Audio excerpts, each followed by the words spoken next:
श्याम प्यारे की बोल लखदातार की। सभी श्याम प्रेमियों को पता है कि चुलकाना में शीश का दान हुआ, नाम मिला, परीक्षा मिली। चुलकाना में शीश का दान ना होता तो वह खाटू श्याम भी ना होता। बोल सच्चे दरबार की जय, बोल चुलकाना धाम की जय। चुलकाना की पावन भूमि पर दिया, लेकिन इतना नहीं पता कि बाबा कैसे खाटू जी पहुंचे। बाबा का वो शीश म्यूजिकल ग्रुप से प्रार्थना करेंगे, एक बार भाव लेकर चलेंगे बाबा के श्री चरणों में।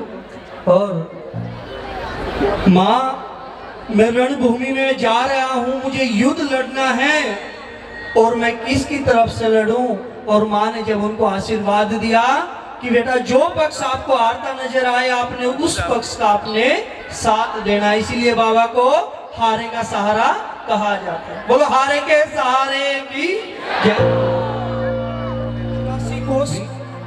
और कुरुक्षेत्र भूमि अपनी 48 कोस की है, जो अपना चुलकाना धाम बिल्कुल बॉर्डर पर स्थित है, जहां पर भगवान श्री कृष्ण जी पांडवों के समक्ष बैठकर एक रणनीति तय कर रहे थे। लेकिन भगवान ने देखा कि वीर बबरी मां से आशीर्वाद लेकर चल पड़ा है, अगर वो युद्ध भूमि में पहुंच गया तो ये युद्ध कभी भी समाप्त नहीं होगा। लेकिन भगवान ने ब्राह्मण का वेश धारण बनाया और चुलकाना धाम की पावन भूमि पर आकर खड़े हो गए। लेकिन वीर बबरी नीले घोड़े पर सवार होकर आ रहा था, लेकिन भगवान ने एक माया रची, एक दिव्य दृष्टि स्तंभ बनाया ताकि घोड़े को दिखना बंद हो जाए, जैसे एक दीवार सामने खड़ी हो जाती है प्रेम। जैसे ही नीले घोड़े के कदम चुलकाना धाम की पावन भूमि पर पड़े और वो स्तंभ सामने नजर आया और घोड़ा रुक जाता है। लेकिन वीर बबरी घोड़े से नीचे उतरते हैं, देखते हैं जंगल में दो ब्राह्मण एक वृक्ष की छाया में, एक वृक्ष के नीचे खड़े हैं। क्यों ना हम इनसे पूछ लें कि कुरुक्षेत्र का मार्ग प्रेमियों किस तरफ है। लेकिन वीर बबरी जी गए ब्राह्मण के पास, ब्राह्मण को प्रणाम किया, अपना परिचय दिया कि जी मैं वीर बबरी और मैं कुरुक्षेत्र जा रहा हूँ, कृपया करके मुझे मार्ग दिखाएं, वो रास्ता बताएं जहाँ से कुरुक्षेत्र जाया जाए। लेकिन भगवान श्री कृष्ण जी उनके सामने एक रणनीति तय कर रहे हैं, एक चाल चलते हैं। श्याम दाम दंड भेद हर रणनीति का प्रयोग करते हैं ताकि वीर बबरी डर के वापसी यहाँ से लौट जाए। क्या कहा ब्राह्मण देवता ने?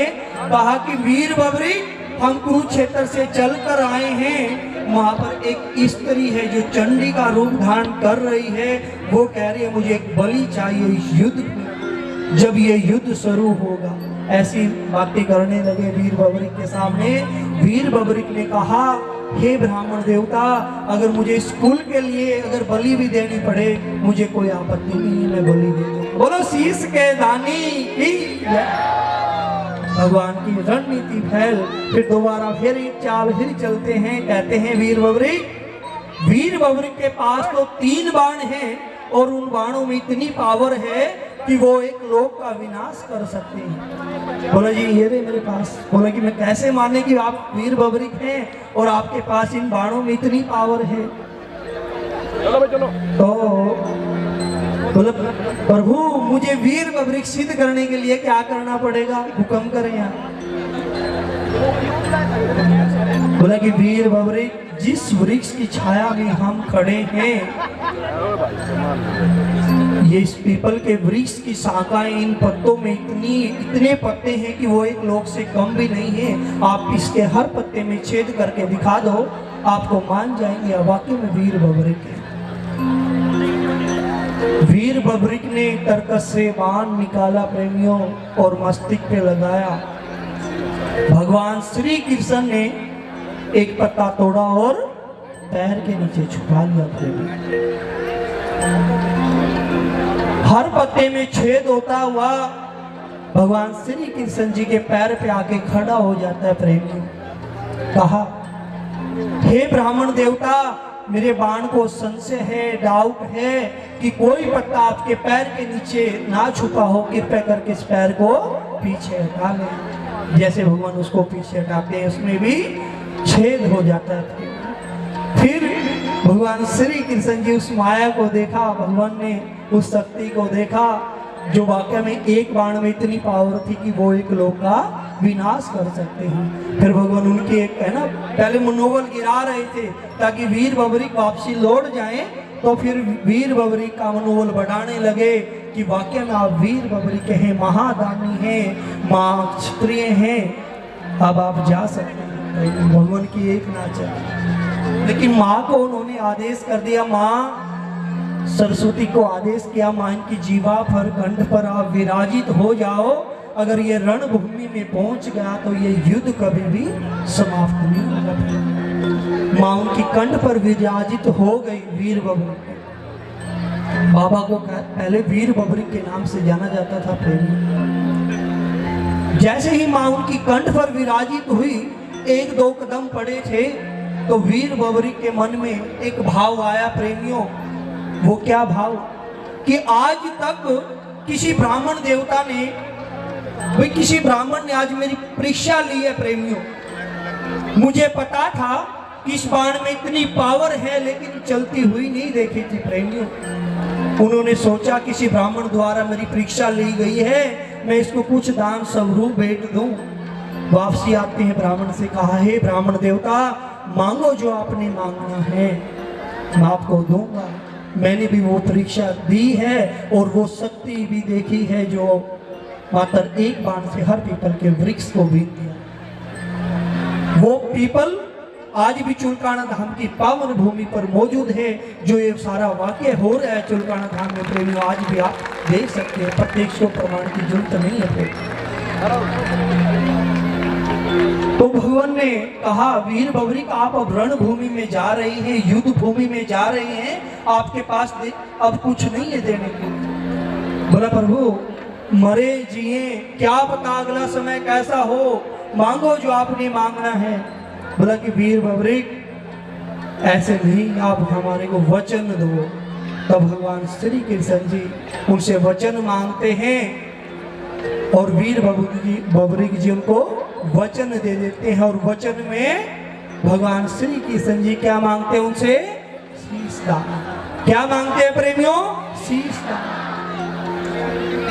वीर बबरिक से शीश दान मांग लिया। वीर बबरिक सोचने लगा कि एक ब्राह्मण का कर्म नहीं है किसी की बलि लेना, किसी का शीश दान लेना। कहा, हे ब्राह्मण देवता, आप कोई साधारण ब्राह्मण नहीं है। एक ब्राह्मण कपड़ा, रोटी इत्यादि मकान कुछ ले लेगा, लेकिन किसी का शीश दान नहीं ले सकता। आप अपने रूप में आओ। मुझे डाउट वही हो गया था जब मेरा एक बाण पूरे एक लोक का विनाश कर सकता है कि वो आपके पैर को नहीं छेद कर पाया। कि आप अपने विराट रूप में आओ, क्यों नहीं कर पाया प्रेमियों? भगवान श्री कृष्ण जी के पैर में पद्म था और उस पद्म को कोई भी पावर नहीं छू सकती प्रेमियों, इसलिए वो बाण रुक गया था प्रेमियों।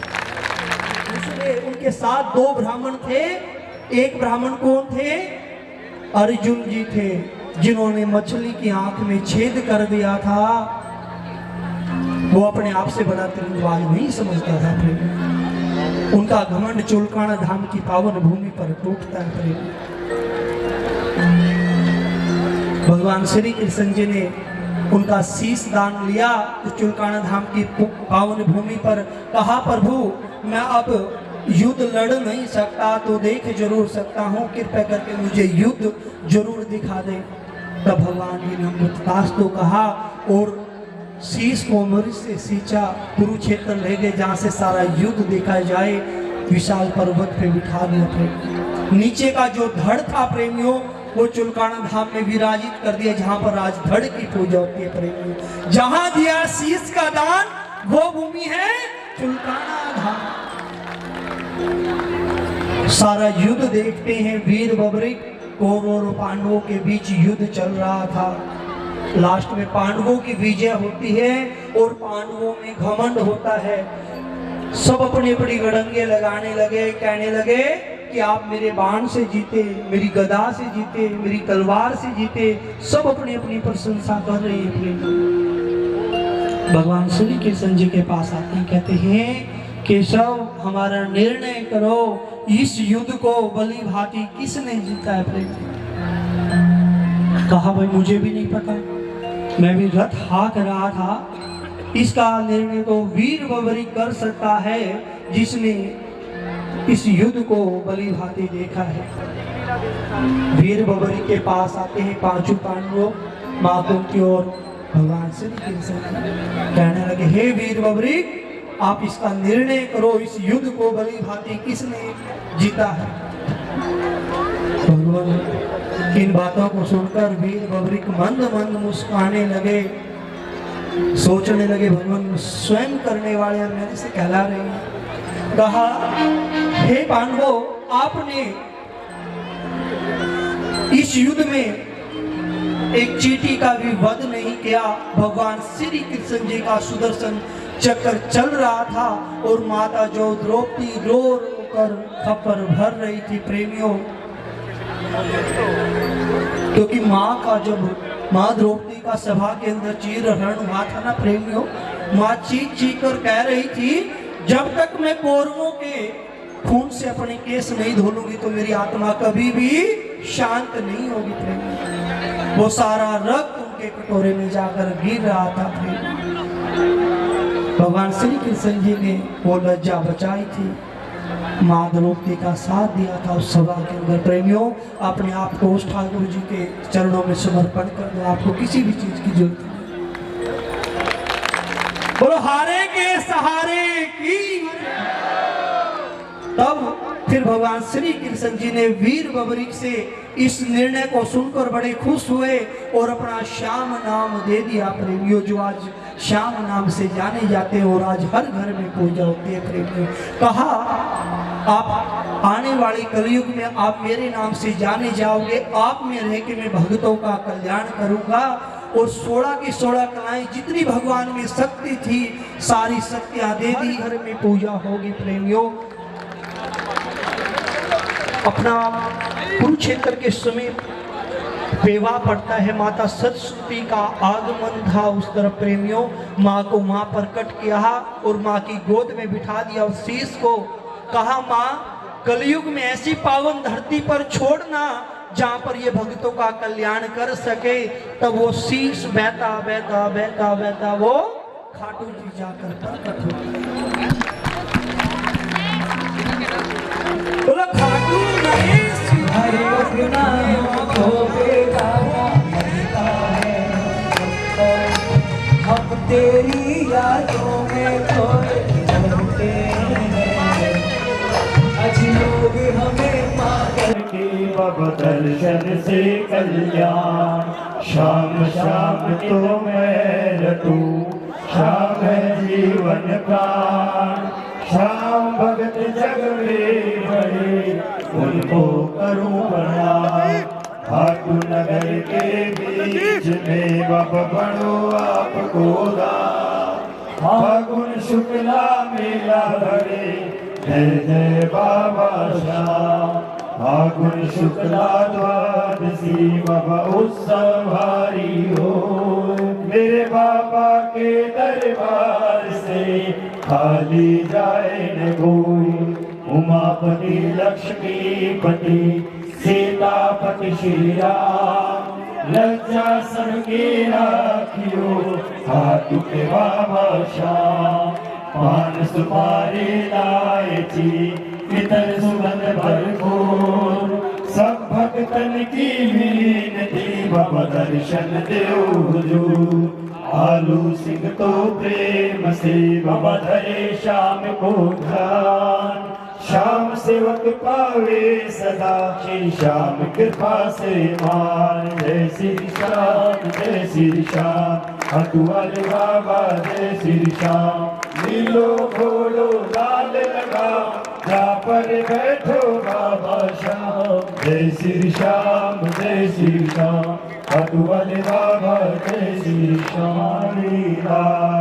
धन गुंडारू देश है खाटू नगर सुजान अनुपम छवि श्री श्याम की बब दर्शन से कल्याण श्याम श्याम तो मैं रटूं श्याम है जीवन प्राण श्याम भगत जग में बड़े उनको करूं प्रणाम खाटू नगर के बीच में बब बड़ो आपको दान फागुन शुक्ला मेला भरे जय जय बाबा श्याम फागुन शुक्ला द्वादशी बाबा उत्सव भारी हो मेरे बाबा के दरबार से खाली जाए न कोई उमापति लक्ष्मीपति सीतापति श्री राम लज्जा सबके राखियो हाथ के बाबा श्याम पान सुपारी लाए थी इतर सुगंध भरपूर सब भक्तन की विनती बाबा दर्शन देव हुजूर आलू सिंह तो प्रेम से बाबा धरे श्याम को ध्यान श्याम सेवक पावे सदा श्री श्याम कृपा से मान जय श्री श्याम हटुअल बाबा जय श्री श्याम नीलो घोड़ो लाल लगा जा पर बैठो बाबा श्याम जय श्री श्याम हटुअल बाबा जय